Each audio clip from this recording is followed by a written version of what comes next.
Assalamualaikum warahmatullahi wabarakatuh. Baik teman-teman, saya akan menjelaskan tentang kimia dasar yang berjudul termokimia. Pengertian termokimia adalah bagian dari ilmu kimia yang mempelajari perubahan panas atau kalor energi dari suatu zat atau materi dalam reaksi kimia.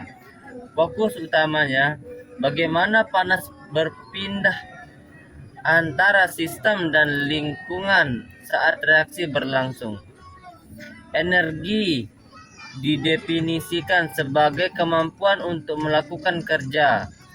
Hukum termodinamika 1.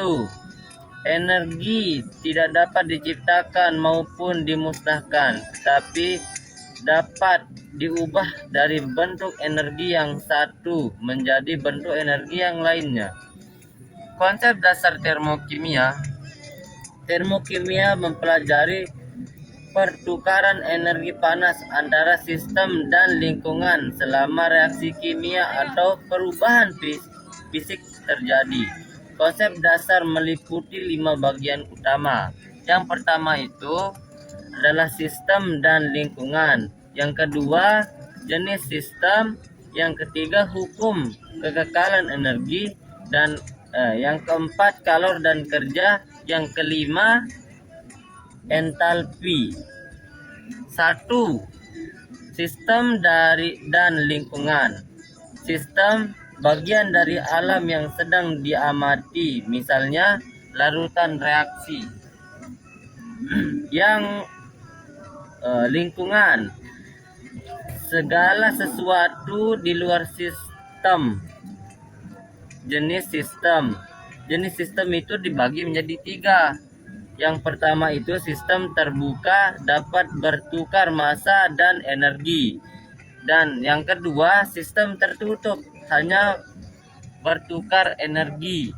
Yang ketiga, sistem tersiolisasi, tidak bertukar energi maupun massa. 2. Kalor.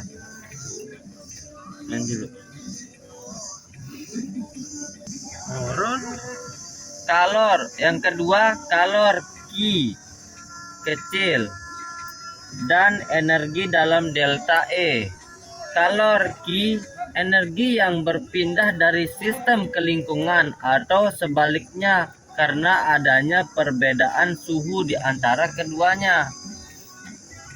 Energi dalam delta E, perubahan total energi sistem kalor plus kerja. Delta E sama dengan Q atau watt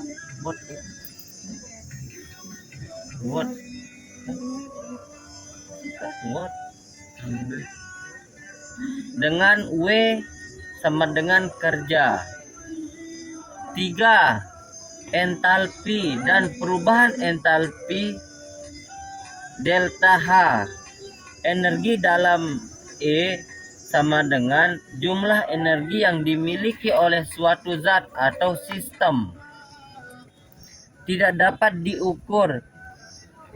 Yang dapat diukur adalah perubahan energi dalam yang menyertai perubahan suatu ini. Suatu zat. Sumpret. Ulang kan?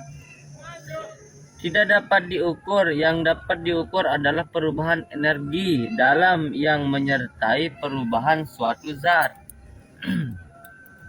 Tersimpan dalam suatu senyawa pada suhu dan tekanan tertentu yang disebut sebagai entalpi H. Tidak dapat diukur, tapi kita dapat mengukur perubahan kalor atau energi saat reaksi berlangsung. Perubahan entalpi atau delta H. Entalpi, jumlah energi secara total yang dimiliki oleh suatu sistem dengan suatu joule atau kalori. 3. Entalpi H dan perubahan ental delta H. Perubahan entalpi. Yang ketiga, entalpi dan perubahan entalpi delta H. Perubahan entalpi hanya dapat ditentukan oleh keadaan awal dan keadaan akhir sistem.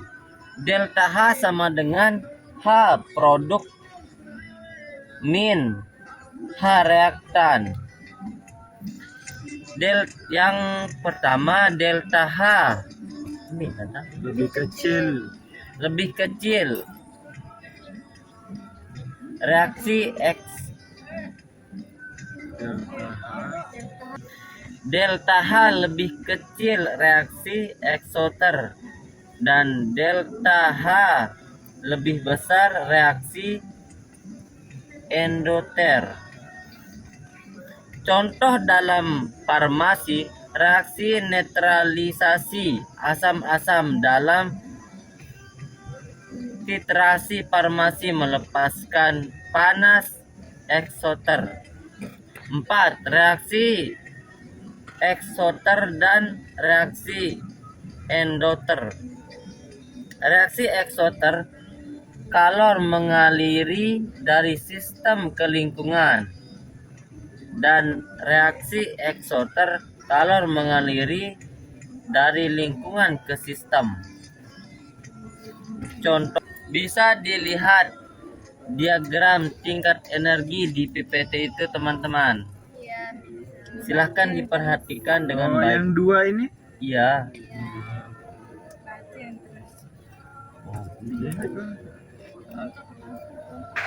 Ada dari contoh yang dua itu teman-teman di dalam PPT itu.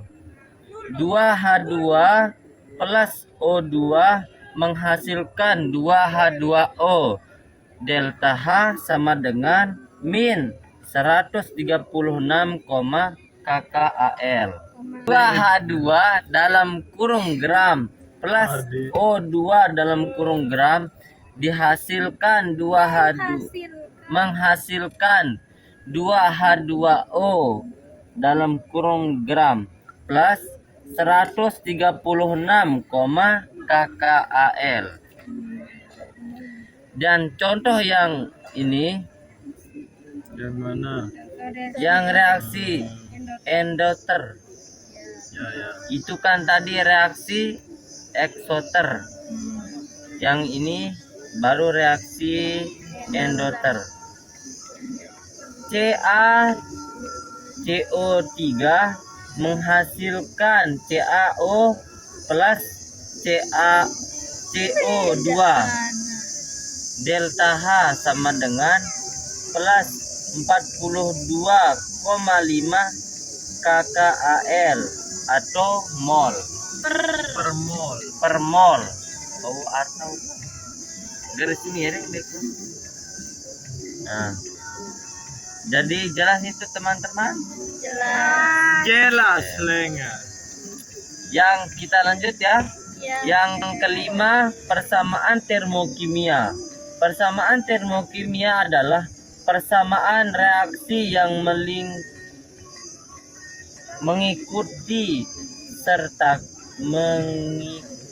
sertakan perubahan entalpinya. Contoh, pada pembentukan 1 mol air dari gas hidrogen dengan gas oksigen dibebaskan 286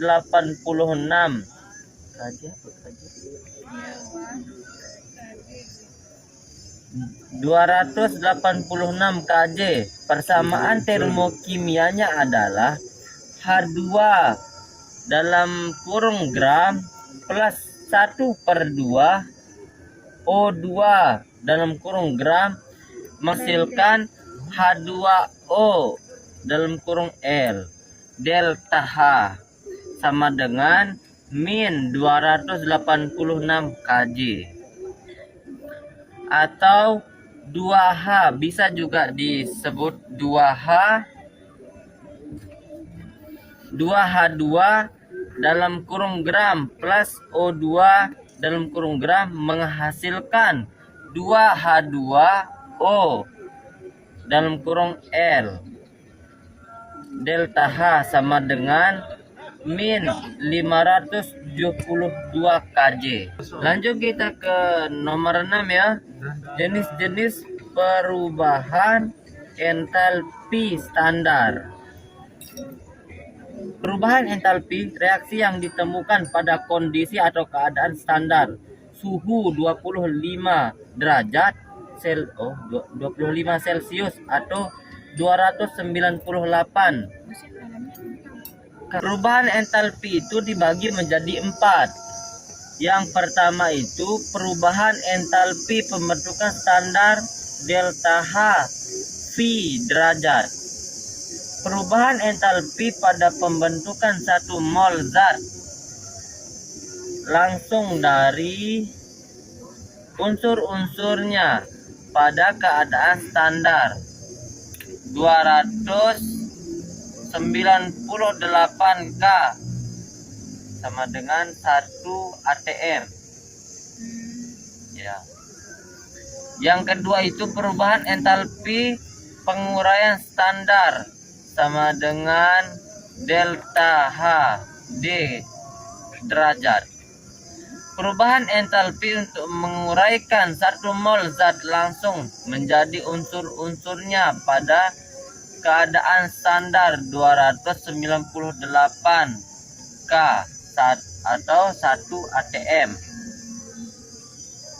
Yang ketiga perubahan entalpi pembakaran standar delta H C derajat. Perubahan entalpi pada pembakaran sempurna 1 mol suatu zat yang diukur pada keadaan standar 298 K atau 1 atm. Yang keempat, perubahan entalpi pelarutan standar delta H S derajat.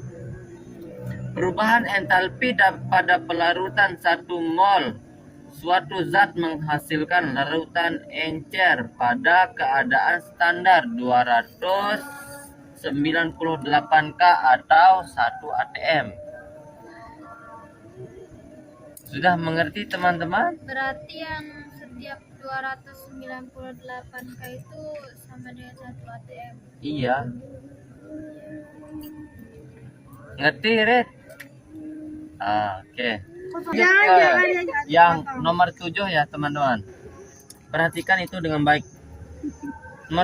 Nomor 7 itu hukum HESS menjelaskan bahwa jumlah panas reaksi total tidak bergantung pada jalur reaksi, melainkan hanya pada keadaan awal dan akhir.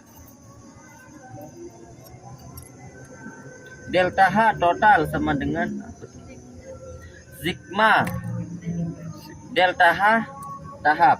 Contoh menghitung delta H reaksi kompleks dari beberapa reaksi sederhana.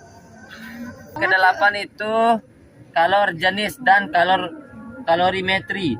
Kalor jenis C, banyaknya energi yang diperlukan untuk menaikkan suhu 1 gram zat sebesar 1 derajat Celcius. Dan kalorimetri, teknik untuk mengukur kalor reaksi. Q sama dengan meter kali Celcius. Q sama dengan M kali C kali delta T. Berarti itu rumus yang dipakai. Ya, kalau Mengukur kalor jenis dan kalorimetri. ya itu udah dipahami itu? Iya. Mari kita lanjut. Saat ini menjelang waktu yang begitu memanas, Bos. Ya. Nomor 9 itu energi ikatan. Perubahan entalpi dapat dihitung dari energi ikatan zat-zat yang terlibat. Delta H sama dengan sigma E ikatan reaktan min sigma E ikatan produk. Konsep ini penting untuk memahami stabilitas senyawa obat.